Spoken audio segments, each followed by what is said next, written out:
Hyundai Creta segment की बेताज बादशाह आज से नहीं पिछले कई सालों से, और हर नए मॉडल के साथ ये एसयूवी और भी बेहतर बनती जा रही है। लेकिन अब इसका ताज कुछ खतरे में लग रहा है इस नई एसयूवी की वजह से। ये है महिंद्रा थार रॉक्स, और ये थार के पिछले 3 डोर वाले मॉडल से काफ़ी बेहतर कार बन गई है। पिछली रो की बात करें या फीचर्स की बात करें, सब कुछ इस कार में बहुत बेहतर हो गया है। तो आज के इस वीडियो में इस अहम सवाल का जवाब आपके लिए इन दोनों में से कौन सी एसयूवी रहेगी बेहतर, आपकी फैमिली को कौन सी एसयूवी देगी ज़्यादा आराम। लेकिन आगे बढ़ने से पहले अगर आपने अभी तक हमारे इस चैनल को सब्सक्राइब नहीं किया, इसी वक्त कर लें, बेल आइकन भी दबा दें, और अगर ये वीडियो पसंद आए तो इसे लाइक और शेयर करना बिल्कुल ना भूलें।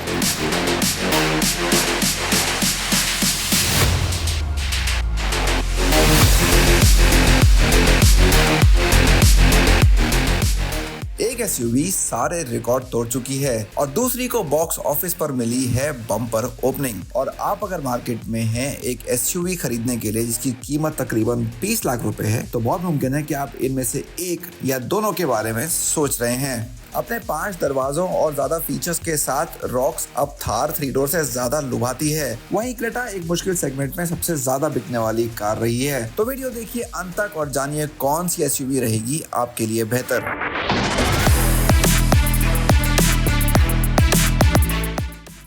थार का लुक तो हमेशा से ही बहुत ही सॉलिड था, बहुत ही स्पोर्टी था, 3 डोर में भी और 5 डोर में भी उसी कहानी को आगे बढ़ाया गया है। काफ़ी इंपोजिंग लगती है, देखने में बढ़िया लगती है और प्रोपोर्शनेट भी लगती है इतनी लंबाई के बावजूद। क्रेटा से कंपेयर करते हैं तो जो लेंथ है और जो विड्थ है वो दोनों तकरीबन 100 mm ज़्यादा हैं।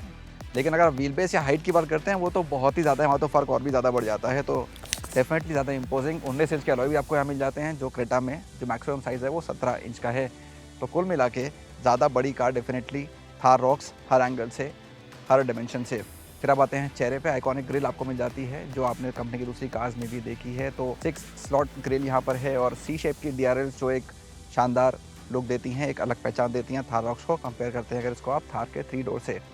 लेकिन क्रेटा सोफिस्टिकेशन की जो डेफिनेशन है वो ये एसयूवी है। हालांकि है ये भी काफ़ी इंपोजिंग, लेकिन यहाँ आपको ज़्यादा प्रीमियम लुक मेरे हिसाब से मिल जाता है। कनेक्टिंग DRLs हैं वो एक अच्छा आपको फील देती हैं, और साथ में हेडलैम्प्स का डिज़ाइन भी अच्छा है। हालांकि यहाँ आपको फॉग लैम्प्स नहीं मिलती हैं, थार रॉक्स में फॉग लैम्प्स भी दे दी गई हैं। अगर थार के 3 डोर वाले मॉडल से कंपेयर करें तो रॉक्स ना सिर्फ लंबी है बल्कि चौड़ी भी है, जो इसके लुक में इजाफा करता है। लेकिन अगर आपको रिक्वेस्ट सेंसर चाहिए तो वो आपको सिर्फ क्रेटा में ही मिलेगा और रॉक्स में नहीं है, जो कीलेस एंट्री में मदद नहीं करता। जहां क्रेटा में 190 mm का ग्राउंड क्लियरेंस है, वहीं रॉक्स में करीब 250 mm है, जो काफी अच्छा है।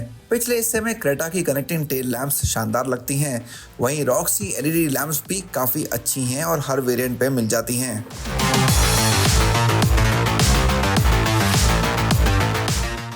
अगर थार के 3 डोर वाले मॉडल से कंपेयर करें तो रॉक्स के फीचर्स काफी ज्यादा हैं, जो इसे तकरीबन Hyundai क्रेटा के बराबर लाके खड़ा कर देते हैं। दोनों ही कार्स में आपको अगली सीट पे ventilation, electric driver seat, 10.25 inch का touch screen system, connected car तकनीक, digital cluster, electric parking brake, wireless charging, front parking sensors और ऑटो हेडलैम्प्स मिल जाएंगी। लेकिन ये कहना होगा कि दोनों टच स्क्रीन में से क्रेटा की टच स्क्रीन ज्यादा प्रीमियम लगती है और ज्यादा साफ भी। तो हालांकि दोनों कार्स में ही एक लंबी लिस्ट है फीचर्स की, जो एक अच्छी बात है, लेकिन कुछ चीज़ें हैं जो आपको सिर्फ क्रेटा में ही मिलेंगी, रॉक्स में नहीं मिलेंगी। क्या है वो चीज़ें, ये आपको जल्दी से बता देता हूँ।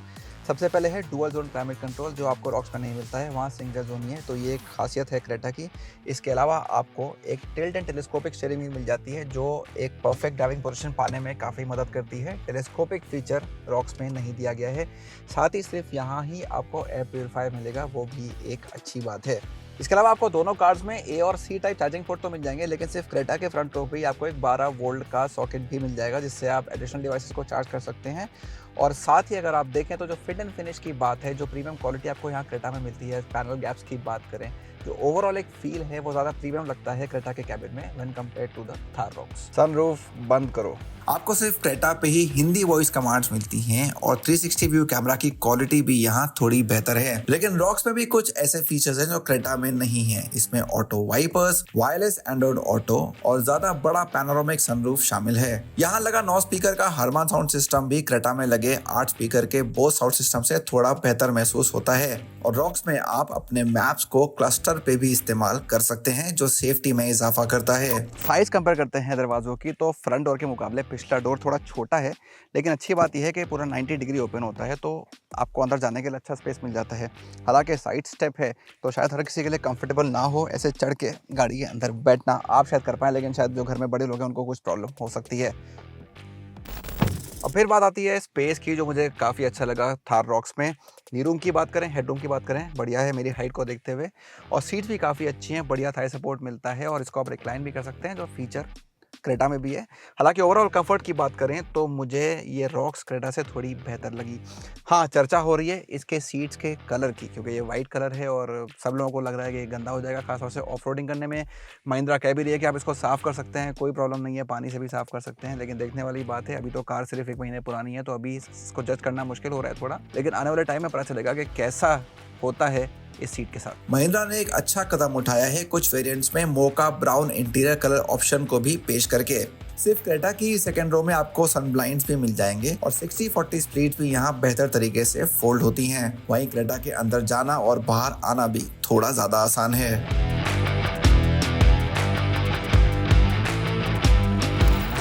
डालते हैं बूट स्पेस पे नज़र, काफ़ी अहम होता है एसयूवीज में। और अगर आंकड़ों की बात करें तो बहुत ज़्यादा फर्क नहीं है क्रेटा में और थार में, लेकिन दोनों के अपने अपने एडवांटेज हैं। तो ये आपको ज़्यादा निचला लिप मिलता है, तो सामान रखना उतारना थोड़ा आसान हो जाता है।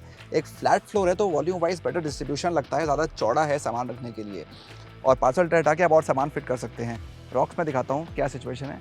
तो यहाँ आपको थोड़ा ज़्यादा मिलता है टर्म्स ऑफ नंबर्स, और ऊपर तक आप सामान रख सकते हैं, तो number of bags I think यहाँ ज़्यादा फिट हो जाएंगे। लेकिन ये थोड़ा ध्यान रखने वाली बात है कि पहले अपर पार्ट बंद होगा, फिर लोअर पार्ट बंद होगा, लेकिन सेफ्टी मैकेनिज्म कंपनी ने दे दिया है। अगर आप निचला हिस्सा पहले बंद करते हैं तो ये सेफ्टी शील्ड है, ये जाके टायर पर टकराएगी, आपके ग्लास को कुछ नहीं होगा, वो बचा रहेगा। ये एक अच्छी चीज़ कंपनी ने इस कार के अंदर कर दी है।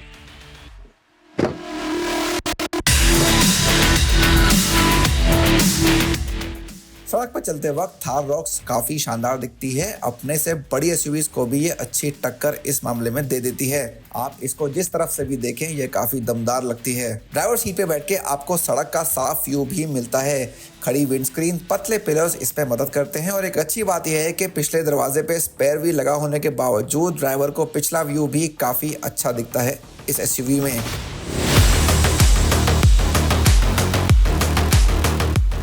क्रेटा से कंपेयर करते हैं तो आपको थार रॉक्स के इंजन ज़्यादा पावरफुल, ज़्यादा बड़े मिलते हैं। पेट्रोल की बात करें, डीजल की बात करें तो वहाँ मामला 1.5 लीटर पर रुक जाता है, यहाँ तो 2 लीटर पे ही शुरुआत होती है, ये एक अच्छी बात है।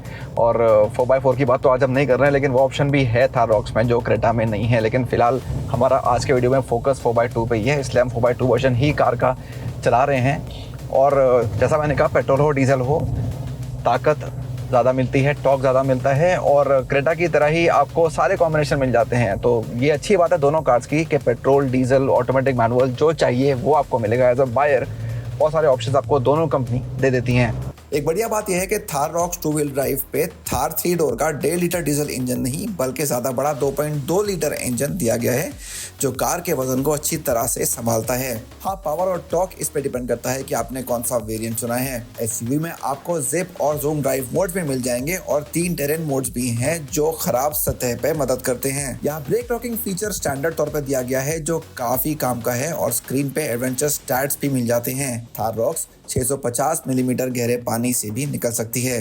जो डीजल में भी चला रहा हूँ इसमें मुझे कोई कमी नहीं लगी पावर की या टॉर्क की। बढ़िया पावर आपको मिलती है हर बैंड के ऊपर, अच्छा पिकअप आपको यहाँ मिल जाता है, जो एक अच्छी बात है। एज अ ड्राइवर आपको चीज़ पसंद आती है। और एक और ख़ास बात यह है कि एनवीएच लेवल्स बहुत ही अच्छे हैं, तो इसकी मुझे उम्मीद खास नहीं थी कि एक शांत कैबिन आपको मिल जाएगा, लेकिन वो महिंद्रा ने आपको यहाँ दे दिया है इस डीजल के साथ भी। तो कैबिन में डीजल का शोर बहुत कम आता है, आपको काफ़ी रिफाइंड फीलिंग मिलती है, वो एक बढ़िया बात है इस एसयूवी की। लेकिन मेरे हिसाब से सबसे शानदार फीचर जो इस कार में दिया गया है वो है इसकी स्टीयरिंग व्हील, जो बहुत ही बढ़िया है। तो अगर आप इसको शहरी इस्तेमाल में लाने वाले हैं तो इसको इस्तेमाल करना बहुत आसान है, बहुत कम एफर्ट के साथ ये मुड़ जाती है, और आप इसको लंबे समय तक बिना थके इस्तेमाल कर सकते हैं। तो लेन बदलनी हो या बार बार आपको मैनूवर्स करने हो, उसमें ये आपकी काफ़ी मदद करती है।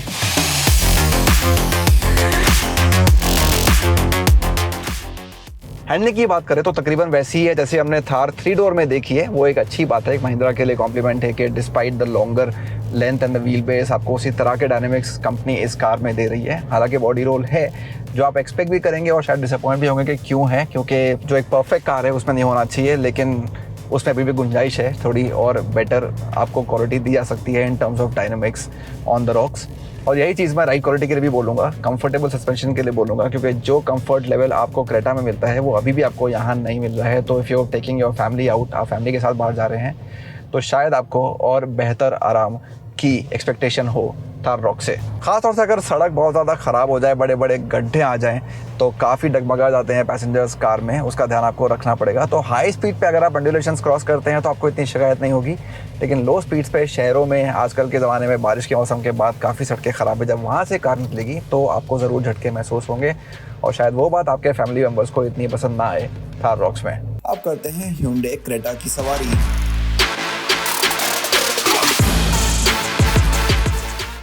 जब आप थार रॉक्स के बाद Hyundai क्रेटा में आके बैठते हैं तो आपको लगता है कि आप एक बहुत छोटी कार में आके बैठ गए हैं, जिसकी ड्राइवर सीट की हाइट कम है और आपको एक कॉम्पैक्ट कार चलाने को मिल रही है। हालांकि इतनी छोटी है नहीं, लेकिन इमीडिएटली ये होता है जब आप एक दो डिफरेंट कार्स को चलाते हैं। उसके बाद देखते हैं कि आपको यहाँ पे किस तरह के इंजन ऑप्शंस मिल रहे हैं। तो 3 इंजन ऑप्शंस हैं, महिंद्रा में 2 इंजन ऑप्शंस हैं, लेकिन यहाँ आपको पेट्रोल के 2 ऑप्शन मिलते हैं, टर्बो मिलता है और एक 1.5 लीटर नेचुरल एस्पिरेटेड भी मिल जाता है। तो हर तरह की ज़रूरत को पूरा करने के लिए क्रेटा बहुत सारे ऑप्शंस के साथ पेश की गई है, वो एक अच्छी बात है। उसके अलावा इसका N9 मॉडल भी है, उसकी बात कभी और करेंगे, लेकिन फिलहाल यहाँ आपको पेट्रोल में 2 ऑप्शन मिलते हैं। और अगर आप 1.5 NA को छोड़ दें और टर्बो को देखें तो वो एक्चुअली एक बहुत ही बढ़िया ड्राइवर्स कार्स के रूप में सामने आती है, क्योंकि उसमें इतनी, उसके वज़न को देखते हुए उसमें इतनी पावर और टॉर्क और ऐसा रेशो मिलता है कि आपको उस कार को चलाने में काफ़ी मज़ा आता है। हालांकि वहाँ आपको मैनुअल ऑप्शन नहीं मिलता है, आपको सिर्फ ऑटोमेटिक मिलता है, तो वो एक थोड़ा सा कॉम्प्रोमाइज़ है।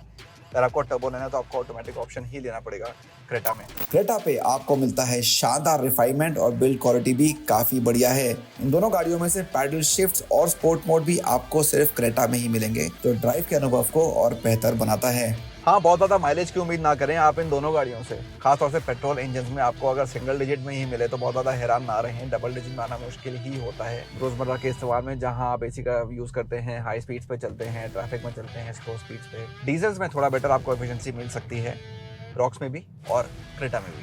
क्रेटा में भी रॉक्स की तरह ट्रैक्शन और ड्राइव मोड्स दोनों दिए गए हैं, जो इसकी क्षमता को और ज़्यादा बढ़ाते हैं। और जब बात आती है डायनामिक्स की, राइड क्वालिटी की, कंफर्ट की, तो हमेशा से क्रेटा एक बढ़िया कार रही है, आपको शिकायत का मौका कम ही देती है। एक आरामदेह सवारी की बात करें आपके लिए, आपकी फैमिली के लिए, आप लंबे समय तक बिना थके इस कार में चल सकते हैं। कंपेयर करें इसको थार रॉक से तो वहाँ शायद आपको थोड़े ज़्यादा ब्रेक लेने पड़े, क्योंकि वहाँ थोड़ी सी थकान ज़्यादा हो सकती है। हैंडलिंग भी अच्छी है, कॉम्पैक्ट डायमेंशंस का फ़ायदा क्रेटा को हमेशा से मिला है और अब भी मिलता है, तो इसको आप हाई स्पीड पे थ्रो अराउंड कर सकते हैं, कॉर्नर्स पे अच्छी स्टेबिलिटी मिलती है कार के अंदर, और सिटी में भी इसको आप ट्रैफिक में अच्छे से मनूवर कर सकते हैं, तो उस मामले में भी बढ़िया है। तो ओवरऑल जैसा मैंने बोला कि हर तरह की ज़रूरत को पूरा करते हुए दिखती है क्रेटा। तो उसकी स्टीयरिंग है अच्छी है, लेकिन रॉक्स जितनी लाइट नहीं है, तो थोड़ा बेटर रिस्पॉन्स और फीडबैक आपको यहाँ मिल जाएगा, जो शायद अगर ड्राइवर आपको ज़्यादा पसंद आए। और with the turbo engine it feels even better the entire combination. अब बात करते हैं सुरक्षा की, और दोनों एसयूवीज में ही आपको लेवल 2 ADAS फंक्शंस मिल जाते हैं, जो आपकी ड्राइव को ज्यादा आसान और सेफ बनाते हैं। दोनों एसयूवीज में ही 6 एयरबैग्स और tyre pressure monitoring system standard तौर पर दिया गया है। वहीं पिछले डिस्क ब्रेक्स आपको सिर्फ क्रेटा के ही हर वेरिएंट में मिलेंगे, थार रॉक्स में नहीं। अंत में आपको बताते हैं कैसी है कीमतों की तुलना, और पहले शुरुआत करते हैं दोनों एसयूवीज के पेट्रोल मॉडल से। तो जहां क्रेटा की शुरुआत होती है करीब 11 लाख रुपए एक शोरूम से, वहीं रॉक्स की शुरुआत होती है 13 लाख रुपए एक शोरूम से। सबसे महंगे वेरिएंट की बात करें तो यहाँ भी क्रेटा रॉक्स से थोड़ी ज्यादा महंगी है, और हम बात कर रहे हैं रॉक्स के 2 व्हील ड्राइव मॉडल की। वहीं डीजल में जहाँ क्रेटा की शुरुआती कीमत रॉक्स से कुछ कम है, वहीं रॉक्स का सबसे महंगा एक 7L डीजल ऑटोमेटिक क्रेटा के सबसे महंगे ऑटोमेटिक से थोड़ा ज्यादा महंगा है। अगर आप कंपेयर करते थार के 3 डोर वाले मॉडल को Hyundai क्रेटा के साथ, तब ये लगता था कि थार थी दिल का फैसला और क्रेटा थी दिमाग का फैसला, लेकिन अब रॉक्स के साथ थार दिल और दिमाग दोनों का फैसला रखती है। इसमें बहुत सारे फीचर्स कंपनी ने दे दिए हैं जो आपको काफ़ी इम्प्रेस करते हैं। हालांकि चलने के मामले में, राइड क्वालिटी के मामले में अब भी क्रेटा बेहतर रूप में निकल के सामने आती है। एक अच्छी बात है कि इतनी सारी कॉमन चीज़ें होने के बावजूद इन दोनों कार्स ने अपनी बढ़िया आइडेंटिटी बना ली है, और दोनों ही आने वाले टाइम में बाज़ार में धूम मचाने वाली हैं। आप हमें बताइए, आपको इन दोनों में से कौन सी कार अच्छी लगी? आप अगर बाज़ार में हैं तो आप इनमें से किस को खरीदेंगे और किस को रिजेक्ट करेंगे?